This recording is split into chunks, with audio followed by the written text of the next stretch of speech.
Assalamualaikum warahmatullahi wabarakatuh. Part 1. Aku menyerah, Mas. Mas, aku ingin bercerai. Kata keramat itu keluar begitu saja. Aku sudah tak sanggup lagi memendamnya. Apa katamu, Mirna? Cerai? Tanya Mas Farid, suamiku.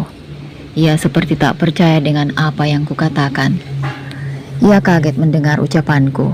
Ya, aku yang dulu adalah seorang istri yang patuh dan penurut, kini dengan berani meminta cerai. Bukan mudah bagiku bertahan selama 5 tahun dengannya. Banyak duka dan air mata yang entah sudah berapa banyak terkuras. Aku tidak akan pernah menceraikanmu, Mirna. Ia bersikeras tak mau menceraikanku. Sudah tentu selama menjadi istrinya tak pernah aku melakukan kesalahan apapun. Justru dialah yang banyak menoreh luka di hatiku. Baiklah, jika Mas tidak mau menceraikan aku yang akan menggugat cerai di pengadilan. Entah dari mana datangnya keberanian itu. Ini jelas bukan aku yang ia kenal. Bukan, aku bukanlah Mirna yang dulu. Ini adalah Mirna yang sudah lelah dan sudah tak tahan lagi dengan suaminya yang bernama Farid. Aku menikah dengan Mas Farid sudah berjalan 5 tahun. Entah mengapa, aku dulu mau menikah dengan laki-laki seperti dia. Ya, aku dulu begitu cinta padanya. Meski banyak yang melarangku menikah dengannya, tapi aku kekeh ingin menikah dengannya karena cinta. Ya, karena cinta juga aku menerima dia yang hanya bekerja sebagai supir ojek. Dengan wajah pas-pasan dan tanpa harta dan tahta, aku terima segala kekurangannya. Aku dan Mas Farid selisih umur 9 tahun. Dia sangat dewasa. Aku menyukai sifat dewasanya, sifat kalemnya, kerja kerasnya, tanggung jawabnya. Selalu meminta maaf setelah kami bertengkar. Itu yang membuat aku suka padanya. Tapi kadang sifat temperamen dan emosionalnya sedikit mengganggu pikiranku. Beda halnya dengan Khalil, mantan pacarku. Ya, sebelum mengenal Mas Farid, aku pernah menjalin hubungan dengan Khalil sewaktu SMA dulu. Aku dan Khalil satu angkatan di SMA, seumuran, lahir di tahun yang sama, hanya beda bulan lahir saja. Dengan Khalil aku merasa menjadi diriku sendiri. Dia punya selera humor yang tinggi, membuat aku selalu tertawa saat bersamanya. Wajahnya yang manis, dilengkapi dengan 2 gigi gingsulnya, membuat aku selalu gemas melihatnya. Dia juga tidak suka marah apabila aku berbuat salah, selalu saja menasihatiku jika aku salah. Dia juga selalu memberikanku kata-kata romantis. Itulah yang membuat aku jatuh hati padanya. Beda dengan Mas Farid, jika dia marah, maka dia akan menunjukkan sifat temperamennya. Sedikit saja aku salah, maka dia akan memarahiku lagi, lalu pergi begitu saja. Dia sangat mudah sekali marah. Pernah juga ketika dia marah, benda yang ada di hadapannya dia tendang. Bahkan kipas angin kami ikut rusak karena ditendang olehnya. Aku sangat takut dibuat olehnya. Aku takut jika sewaktu-waktu dia marah, dia akan memukulku. Seperti apa yang dia lakukan pada barang yang jadi pelampiasan kemarahannya. Kadang pernah terbersit dalam hatiku, mengapa aku harus menikah dengan Mas Farid jika di dalam hatiku masih ada Khalil? Sungguh takdir Allah tak ada yang tahu. Kita hanya menjalankan apa yang telah digariskan dalam takdirnya. Aku sudah menikah dengan Mas Farid selama 5 tahun. Di tahun pertama pernikahan kami begitu sulit. Aku harus pindah tempat tinggal dalam setahun 7 kali. Pindah dari satu kontrakan ke kontrakan lain. Pendapatan Mas Farid pun tidak menentu. Kadang jika sehari ada uang, maka 3 hari berikutnya kami kekurangan uang. Pernah kami tak punya uang untuk beli beras dan gas pun habis. Kami hanya beli nasi 1 bungkus makan berdua. Betapa menyedihkan nasibku setelah menikah dengannya. Aku bahkan terkadang terpaksa meminta beras kepada ibuku. Aku sedih jika mengingat tahun-tahun pertama pernikahan kami. Mas Farid juga terlilit hutang di sana-sini. Ia terpaksa berhutang untuk menutupi kebutuhan kami, apalagi penghasilan dari pekerjaannya sebagai tukang ojek tidak seberapa. Mas Farid sangat susah sekali mencari uang kala itu, tapi aku selalu bertahan dan memberinya semangat agar Mas Farid tidak mudah menyerah. Barulah di tahun kedua pernikahan kami, kondisi ekonomi kami mulai membaik. Aku diterima mengajar di sebuah TPA, meski dengan gaji sedikit. Aku tak masalah, daripada duduk berdiam diri di rumah, sepeser pun tak dapat uang. Setelah mengajar, sedikit banyak aku bisa membeli kebutuhan di dapur. Aku mulai menabung dan bisa membantunya membayar hutang. 6 bulan aku mengajar di TPA, aku dinyatakan positif hamil. Antara senang dan sedih bercampur aduk. Ya, senang karena aku tidak mandul, sedih karena aku takut tak bisa bekerja, dan kondisi keuangan kami masih belum mampu. Apalagi kami masih tinggal di kontrakan yang kapan saja bisa diusir jika tak mampu membayar uang kontrakan. Aku tetap mengajar meski sedang hamil. Pulang pergi mengajar selalu diantar Mas Farid.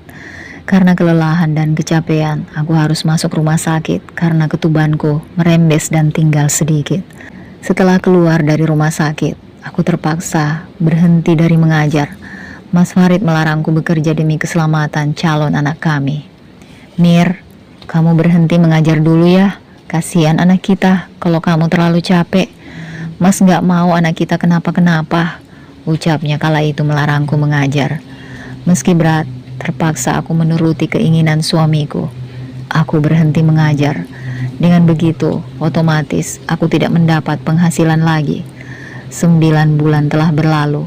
Aku melahirkan seorang bayi laki-laki tampan yang kuberi nama Askara.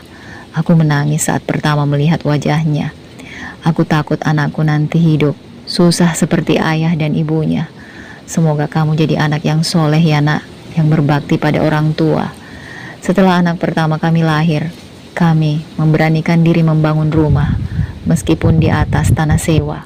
Daripada harus sewa rumah kontrakan ke sana sini, lebih baik punya rumah sendiri meskipun gubuk.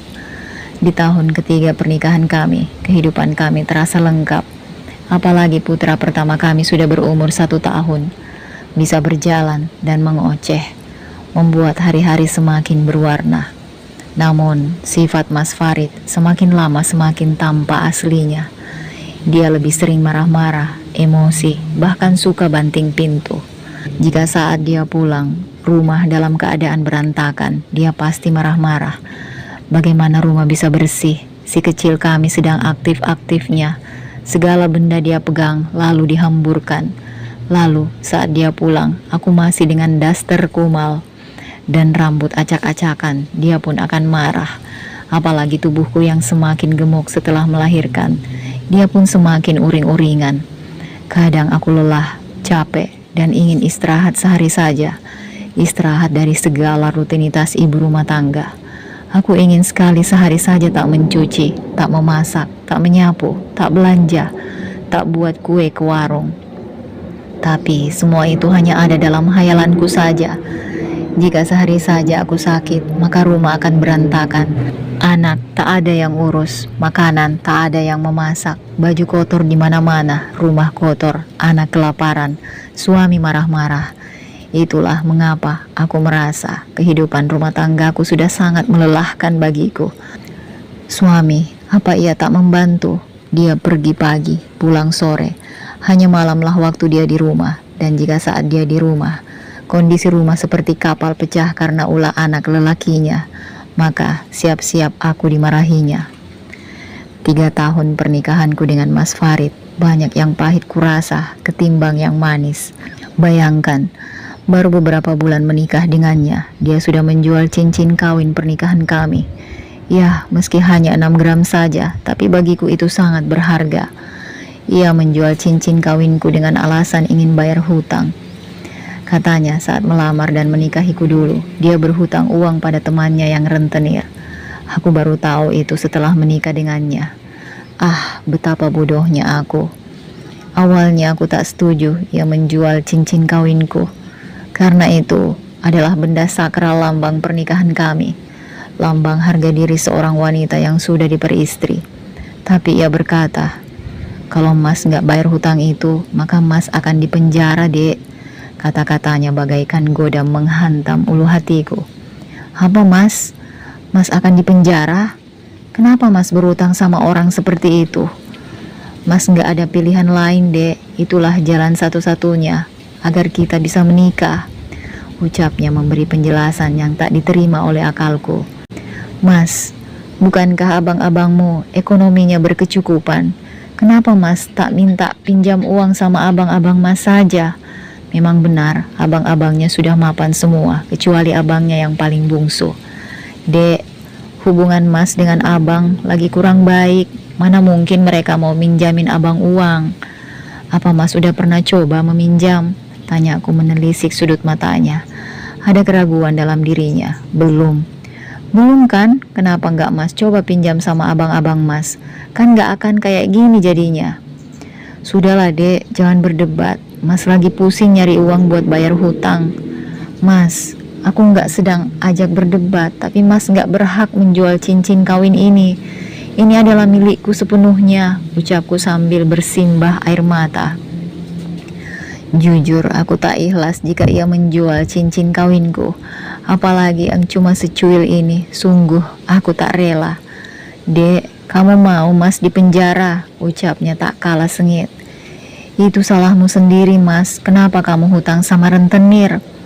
Aku lakuin itu buat kamu, biar kamu bisa jadi istriku, kamu ngerti nggak? Nada bicaranya sudah mulai tinggi. Aku nggak maksa kamu Mas supaya secepatnya menikahiku. Aku bahkan rela nunggu kamu bertahun-tahun agar kamu siap secara ekonomi. Udahlah, jangan banyak alasan. Aku tanya sekali lagi sama kamu, kamu mau aku dipenjara atau enggak? Tanyanya membuatku bingung harus bagaimana. Aku berpikir kenapa harus seperti ini pernikahanku dengan Mas Farid. Padahal 2 bulan yang lalu dia tak pernah bilang kalau ia tak punya uang untuk membeli mas kawin pernikahan kami. Jawab, bentaknya membuatku terkejut. Enggak, jawabku terbata-bata. Kalau enggak, sini cincinnya, biar aku jual. Tapi Mas, enggak usah takut, nanti aku ganti. Janji kamu Mas? Iya, janji kalau ada uang. Dengan terpaksa, aku merelakan cincin kawinku pada Mas Farid. Janji ya Mas, kamu ganti cincinnya? Iya, bawel. Setelah mendapat apa yang dia inginkan, segera ia pergi begitu saja. Aku hanya bisa duduk lemas di kursi. Pernikahanku dengannya baru 2 bulan. Tapi, apa yang harus kujawab saat ibu dan keluargaku bertanya, kemana cincin kawinku? Aku menangis, meratapi nasib burukku. Aku kira setelah menikah dengan Mas Farid, aku akan bahagia. Ternyata aku salah. Baru 2 bulan saja, sudah begini yang dia lakukan. Bagaimana ke depannya nanti? Apa yang akan terjadi pada aku? Rasa sesal timbul dari dalam hati. Kenapa aku harus menikah dengan dia? Kenapa aku tak mendengar perkataan ibuku dulu? Jangan menikah dengannya. Ibu tidak yakin kamu sama dia, apalagi sama keluarganya. Iya, di saat seperti ini semua memori tentang nasihat ibu tiba-tiba hadir kembali. Ibuku pernah berkata, "Nak, entah kenapa ibu merasakan gak yakin sama si Farid. Apalagi keluarga si Farid kayak gak suka sama kita." Kok ibu bilang gitu sih? Nak, apa kamu gak bisa lihat? Di hari lamaranmu, keluarga si Farid gak bawa cincin lamaran, gak bawa hantaran, gak bawa petua kampung. Apa itu namanya Nak? Itu sama saja mempermalukan keluarga kita. Sehari sebelum hari lamaran kamu, si Farid datang sendiri ke rumah kita. Dia bilang akan bawa tetua kampung, orang tuanya, dan akan membawa tanda emas. Tapi buktinya di hari kamu di kamar, dia cuma bawa ibunya, abang dan abang iparnya, dan sekaleng roti yang dibungkus plastik hitam. Apa itu namanya lamaran? Coba kamu pikir Nak, seumur-umur ibu gak pernah lihat lamaran kayak gitu. Benar juga kata ibu, Mas Farid dan keluarganya tega ingkar janji dan membuat keluarga kami malu. Tapi entah kenapa, bodohnya aku masih saja mau menerima dia dan menikah dengannya. Padahal ibu dan keluarga aku sudah dibuat malu oleh dia dan keluarganya. Aku menyesali keputusanku yang salah. Oh, mengapa sekarang aku baru sadar? Kenapa tidak dari dulu? Sekarang aku sudah menjadi istrinya. Apa mungkin aku menjanda di usia 2 bulan pernikahanku? Apa nanti kata tetangga dan saudaraku? Pasti mereka akan menghina statusku nanti. Oh tidak, aku tak ingin menjadi janda secepat ini. Pernikahan yang aku idam-idamkan, pernikahan yang aku impikan, pernikahan yang membahagiakan, pupus sudah semua impianku. Dulu, aku bermimpi akan duduk di atas pelaminan, bersanding dengan lelaki yang kelak menjadi suamiku. Duduk bersanding bagai raja dan ratu sehari. Ah, betapa muluknya impianku dulu. Tidak, itu bukanlah impian yang muluk, tetapi itu impian bagi setiap gadis di dunia ini. Di saat seorang gadis akan dinikahi oleh seorang lelaki, pasti ia bahkan keluarganya ingin menggelar pesta hajatan atau walimah sebagai tanda dan pemberitahuan kepada para kerabat dan saudara bahwa anaknya kini sudah menikah. Meskipun pesta yang digelar ala kadarnya, pasti semua gadis menginginkannya. Namun, aku harus menguburnya dalam-dalam. Aku tak pernah merasakan duduk di atas pelaminan dengan Mas Farid suamiku. Jangankan untuk menggelar pesta resepsi pernikahan, emas kawinku saja dia berhutang. Teman-teman dan saudaraku semua bertanya, "Mirna, kapan pestanya? Jangan lupa undang kita ya." Aku bingung harus menjawab apa kala itu. Aku hanya membalas pertanyaan mereka dengan senyuman. Insya Allah kalau ada rezeki, hanya itu yang bisa kujawab setiap kali teman-temanku bertanya. Ah, betapa aku ingin seperti mereka. Kadang aku sangat sedih. Si A, temanku, sepermainan dulu, berasal dari keluarga kurang mampu. Wajahnya juga bisa dibilang biasa-biasa saja. Tapi ia bisa menikah dengan laki-laki mapan dan menggelar pesta pernikahan yang mewah. Berbanding terbalik denganku, aku yang kata tetangga dan teman memiliki paras yang lumayan cantik, kulit kuning langsat, postur tubuhku yang langsing, tapi mendapat suami yang pekerjaannya nggak tetap dan tak pernah duduk di pelaminan merasakan resepsi pernikahan. Entah berapa kali aku harus meruntuki nasib, entah berapa banyak air mata yang harus kutumpahkan. Pernah aku bertanya pada Mas Farid, "Mas, kapan kita pesta? Mirna pingin sekali kita buat acara pesta pernikahan kayak teman-teman Mirna." Apa jawabnya? "Nanti kalau ada uang kita buat pesta." Aku terus menunggu terwujudnya kata-kata Mas Farid sampai ia punya uang. Namun, hingga 2 tahun pernikahan kami, tak jua ia mewujudkan keinginanku ini. "Mas, kita kapan pestanya? Nanti kalau sudah punya anak kan gak mungkin lagi kita pesta, Mas." "Dek, yang penting kita sudah sah jadi suami istri. Pesta itu gak wajib." Mendengar jawabannya membuat hatiku kembali sedih. "Tapi Mas, Mirna pingin seumur hidup sekali merasakan duduk di atas pelaminan. Meskipun pestanya kecil-kecilan, gak apa-apa Mas, kita undang saudara dekat aja." "Dek, jangankan untuk pesta, buat makan sehari-hari aja kita masih susah," ucapnya membuat impianku hancur. "Mas, kamu kan pernah janji sama aku, kamu akan buat acara resepsi pernikahan kita jika kamu punya uang." "Iya, tapi buktinya Mas sampai sekarang belum punya uang, Dek. Kamu harusnya ngerti kondisi Mas. Jangan terus-terusan minta dibuatkan pesta resepsi. Siapa yang gak mau? Mas juga kepengen merasakan duduk di pelaminan seumur hidup sekali. Tapi Mas gak punya uang, Dek." Entah kenapa air mataku jatuh begitu saja. Impian dan cita-citaku kandas, tak pernah terwujud. Kini aku sudah memiliki anak, tak mungkin lagi pesta itu akan terwujud, kecuali jika aku menikah dengan laki-laki lain. Setiap kali ada undangan pesta pernikahan dari teman atau kerabat, aku merasa malas untuk menghadirinya. Bukan karena aku tak punya uang, bukan karena aku tak memenuhi amanah, tapi setiap kali aku melihat pasangan pengantin baru di atas pelaminan, maka saat itu hatiku kembali sedih. Sedih mengingat nasibku tak seberuntung mereka. Memang pesta yang mewah tak menjanjikan langgengnya sebuah pernikahan, tapi kesannya kalau kita menikah tidak membuat pesta, tidak mengundang orang, seolah-olah kita dianggap menikah secara diam-diam, gak kasih kabar kalau udah menikah, dan yang lebih parah lagi, kita dianggap marriage by accident. Aku bahkan sering disindir oleh keluarga. Bahkan teman-temanku, kata mereka, kasihan ya si Mirna gak pernah merasakan duduk di pelaminan. Si Mirna mana tahu soal beginian, dia kan gak pernah duduk di pelaminan. Mirna, kenapa kamu gak undang-undang kalau udah nikah? Mir, kok gak bilang-bilang sih udah merit? Mir, kapan pestanya? Kok gak undang aku? Mirna, kok kamu gak buat pesta sih? Hatiku sakit saat mendengar kata-kata mereka. Entah jawaban apa yang pantas aku jawab. Antara sedih, kesal, kecewa, bercampur semua dalam hatiku. Aku hanya bisa memendamnya sendiri. Jika aku bercerita pada Mas Farid, maka hanya kecewa yang akan aku dapat.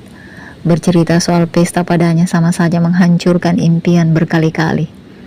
Entahlah, kini 3 tahun sudah berlalu. Keluarga, tetangga, bahkan teman-teman mungkin sudah jengah bertanya tentang pesta pernikahanku. Dan sekarang aku juga sudah mulai melupakan dan menguburkan impianku itu. Mirna, terdengar suara laki-laki yang tak asing di telingaku. Rasanya aku seperti mengenal suara itu. Aku menoleh dan mencari tahu siapa yang memanggilku. Dan ternyata, Halil, tanya aku tak percaya. Dia yang selama ini mati-matian aku mencoba melupakan, ternyata berdiri tepat di depan mataku. Iya Mirna, ini aku, Halil. Kamu apa kabar? Tanya laki-laki yang tak lain adalah Halil, cinta pertama aku. Kamu beneran Halil? Apa aku sedang bermimpi? Jika iya, maka jadikanlah ini mimpi yang indah untuk kita, ucapnya dengan polesan senyum yang selalu membuatku tergila-gila padanya. Halil, kamu kok sekarang banyak kumis sama jenggotnya? Kamu gak cukuran ya? Celutukku membuat Halil tertawa geli. Iya Mirna, semenjak aku berpisah dengan kamu, aku jadi kehilangan semangat. Makan tak enak, tidur tak nyenyak, badan pun tak terawat. Maafkan aku Halil, aku yang meminta putus waktu itu. Aku gak bisa lanjutin hubungan kita, orang tuaku tak merestui hubungan kita. Tak apa Mirna, aku ikut bahagia jika kamu bahagia. Tapi apa kamu tahu aku bahagia atau tidak? Tanyaku pada laki-laki yang 9 tahun lalu telah kupatahkan hatinya. Aku yakin kamu bahagia Mirna, buktinya badan kamu makin gemuk. 9 tahun yang lalu kamu masih kurus sekali, berarti kamu sekarang sangat bahagia. Biasanya aku akan marah pada siapa saja yang mengejekku gendut, tapi tidak untuk dia. Aku gendut karena belum selesai aku menjawab, tiba-tiba ada yang mengetuk kepalaku. Pluk. Belum sempat aku menjawab pertanyaan Halil, aku terkejut ketika sebuah tangan menepuk kepalaku. Sebuah tepukan membuatku sadar. Kamu ngigau apa sih dek? Tanya Mas Farid dengan wajah bingung. Loh kok ada suara Mas Farid suamiku? Bukannya tadi aku sedang berbicara dengan Halil? Oh tidak, rupanya aku tadi cuma mimpi. Kenapa mas? Kamu kok nempelengin kepala aku? Kamu tuh tadi ngigau, ngomong gak jelas kayak orang lagi jual obat. Ya ampun, berarti tadi cuma mimpi. Lagi senang-senangnya bertemu mantan, rupanya cuma mimpi. Untung saja Mas Farid gak mendengar aku menyebut nama Halil. Kalau tidak, bisa jadi perang dunia ketiga. Mas Farid orang yang sangat cemburuan sekali, jangankan menyebut nama mantan. Melihat laki-laki lain saja dia sudah pasang muka galak. Makanya kalau tidur baca doa biar nggak ngigau, ucap Mas Farid mengejekku. Untung saja dia tidak tahu mimpi apa aku barusan. Iya mas, tadi aku lupa baca doa. Ya sudah, bobok lagi sana. Iya mas. Aku tak bisa tidur begitu saja. Di kepala aku masih terngiang-ngiang mimpi tadi. Kenapa aku bisa mimpi bertemu Halil? Apakah karena aku masih menyimpan perasaan padanya? Padahal aku sama sekali gak kepikiran dia selama ini. Aku saat ini sedang fokus mengurus anakku yang masih balita. Mana sempat aku mikirkan dia? Apa mungkin si Halil masih teringat padaku? Seperti yang terjadi dalam mimpiku tadi. Ku bangkitkan tubuh dari ranjang. Ku tunaikan salat sunnah 2 rakaat. Tak lupa ku mengadu pada Robku. Ku ceritakan segala kesahku, ku tumpahkan segala beban di hatiku, dan ku panjatkan seuntai doa. Mentari kembali bersinar, hari baru telah dimulai. Aku kembali pada tugasku di rumah, mencuci, menyapu, memasak, membersihkan rumah, mengurus anak. Tak ada hari libur untuk pekerjaan ini. Jam sudah menunjukkan pukul 10 pagi. Semua pekerjaan sudah beres. Si kecil pun sudah tidur. Waktunya untukku beristirahat dan me time. Kubuka aplikasi berwarna biru, berselancar di dunia maya untuk sekedar menghilangkan penat dan mencari hiburan. Di tengah asiknya aku berselancar di aplikasi biru, tiba-tiba masuk sebuah pesan atau inbox. Ting, bunyi pesan melalui aplikasi sejuta umat itu. Assalamualaikum. Aku penasaran siapa orang yang tiba-tiba mengirim pesan. Kalau dari foto profilnya menandakan seorang laki-laki. Akunnya bernama Sang Kelana. Penasaran ku buka profilnya dan mencari tahu siapakah dia. Setelah melihat foto dan profilnya, akhirnya aku tahu siapa laki-laki itu. Halil, yah, dia adalah Halil, mantan kekasihku 9 tahun yang lalu. Dia sengaja tidak memakai nama aslinya. Aku tak tahu apa alasannya. Tapi dari fotonya aku masih sangat kenal. Dia adalah laki-laki di masa laluku. Dia juga mengirim permintaan pertemanan. Ada rasa senang juga kaget. Kenapa Halil menghubungiku lewat aplikasi biru? Ingin sekali aku menjalin komunikasi lagi dengannya. Apalagi aku berpisah secara baik-baik dengannya. Tak ada masalah di antara kami. Namun, aku kembali mengingat Mas Farid, suamiku. Dia pasti kecewa padaku jika aku mengkhianati kepercayaannya. Dia pernah berkata, "Dek, Mas izinkan adek main sosmed, asal adek bisa jaga diri, jangan sampai buat yang enggak-enggak. Kalau sampai Mas tahu adek macam-macam, HP itu bakalan hancur Mas buat." Aku masih teringat ancamannya itu, meski sedikit tersinggung dengan kata-katanya yang pedas. Aku hanya bisa mengangguk saja, tak ingin beradu debat dengannya. Kuabaikan pesan masuk dari Halil, kubiarkan saja inboxnya. Namun beberapa menit kemudian dia mengirimiku pesan lagi. "Mirna, ini aku, Halil," bunyi pesannya. Aku tahu tanpa dia menjelaskan karena sudah kubuka profil FB-nya. Tak kuhiraukan pesannya, aku menyibukkan diri dengan berselancar di grup emak-emak yang hobi baca dan tulis. Selang beberapa menit kemudian dia mengirimiku pesan lagi. "Mirna, apa kabar? Apa kamu sudah menikah?" bunyi pesan dari Halil. Aku heran mengapa dia terus-terusan mengirimiku pesan. Apakah dia masih berharap padaku? Atau dia hanya gabut tak punya kerjaan, jadi iseng menghubungiku? Kembali ku buka profilnya. Ku cari apakah ada foto wanita di postingannya. Lama ku cari, tak ada satupun foto wanita. Dia hanya menampilkan fotonya sendiri. Ternyata sekarang dia sedang menempuh pendidikan magister di sebuah universitas negeri di kota yang sama denganku. Aku penasaran jurusan apa dia belajar. Ternyata dia mengambil jurusan hukum. Wah, calon pengacara sepertinya. Aku kembali men-scroll semua postingannya. Ada beberapa foto dia bersama teman-temannya, tapi tak ada satupun fotonya bersama perempuan. Apakah selama ini dia tak menjalani hubungan kekasih dengan wanita? Rasanya tidak mungkin. Atau dia sengaja menyembunyikan identitas wanitanya agar orang lain mengira dia masih single. Entahlah, hanya dia dan Tuhan yang tahu. Di saat sedang asik-asiknya bersosmed, tiba-tiba si kecil menangis. Ma, rengeknya. Anak mama udah bangun ya? Mau mimi susu ya?" Kutinggalkan gawai yang masih menyala, lalu kubuatkan susu formula untuk si kecil. Setelah meminum susu si kecil, Askaku kembali tidur dengan pulasnya. Jam 11 siang waktunya untukku menyiapkan makan siang. Aku beranjak ke dapur dan menyiapkan segala keperluan memasak. Si kecil masih tidur di ayun. Sesekali dia akan merengek, tapi setelah ayunannya ku goyang, ia akan terlelap kembali. Jam 12 siang, tiba-tiba Mas Farid pulang. "Assalamualaikum." "Waalaikumsalam." "Tumben pulang siang Mas?" tanyaku penasaran. Tak biasanya ia pulang siang hari. "Ada yang mau Mas ambil? Kamu udah masak?" "Udah Mas." "Mas mau makan sekarang biar Mirna sajikan?" "Boleh, taruh saja di meja makan." Ia langsung masuk ke kamar, mengambil barangnya yang ketinggalan. Aku beranjak ke dapur untuk menaruh nasi untuknya. Tak berapa lama, "Mirna!" panggilnya dengan suara keras, sampai anakku bangun. "Ada apa sih Mas?" tanyaku heran tiba-tiba. Ia memanggil namaku dengan nada tinggi. "Ini siapa? Kenapa ada notifikasi pesan masuk?" ke HP kamu, nada bicaranya mulai tidak menyenangkan. Maksud kamu apa, Mas? Ini ada pesan masuk di HP kamu dari aplikasi FB. Astagfirullah, jangan-jangan itu pesan dari Halil tadi lupa ku hapus. Coba aku lihat, Mas. Coba kamu jujur sama aku. Sama siapa kamu chattingan? Gak ada, Mas. Kalau gak ada, lalu ini siapa yang kirim kamu inbox? Hantu. Mas, aku gak chattingan sama siapa-siapa. Kamu percaya sama aku. Ini lihat, Sang Kelana mengirim Anda pesan. Ini baca. Sini, biar aku lihat.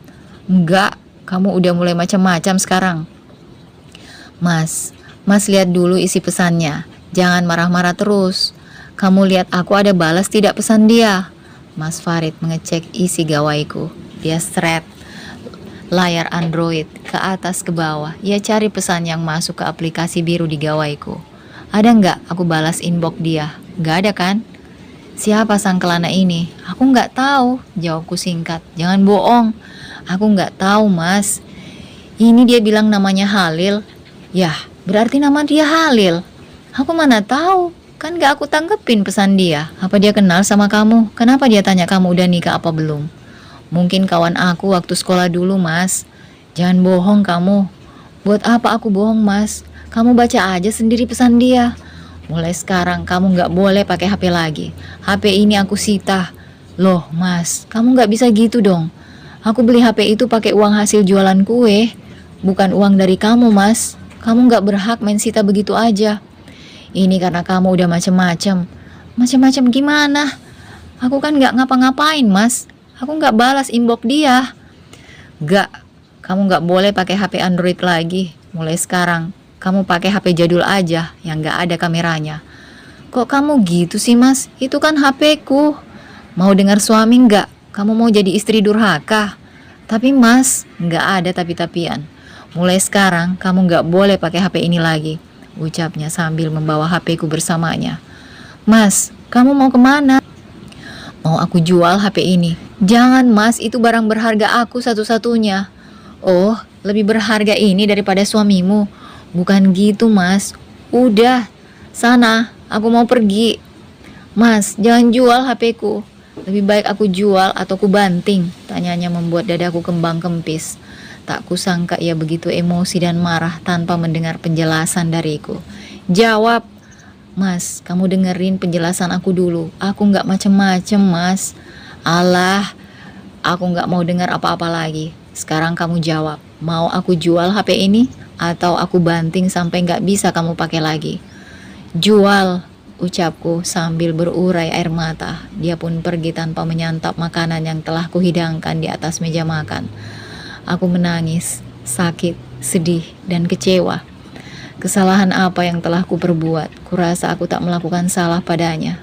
Tapi sebegitu marahnya dia padaku. Selepas kepergian Mas Farid, aku hanya bisa terduduk diam, lemas, tak bertenaga. Kesalahan apa yang telah kuperbuat? Padahal aku tak membalas pesan yang dikirim Halil padaku. Bahkan aku tak menerima permintaan pertemanannya. Mas Farid benar-benar terbakar cemburu buta. Cemburu yang berlebihan. Kini benda berharga satu-satunya yang kupunya telah diambil olehnya. Entah benda itu akan dijual olehnya, entah kemana uang itu akan ia pakai, aku tak tahu. Yang ku tahu sifatnya semakin lama semakin membuatku jengah. Ia bahkan tak mau mendengar penjelasan dariku.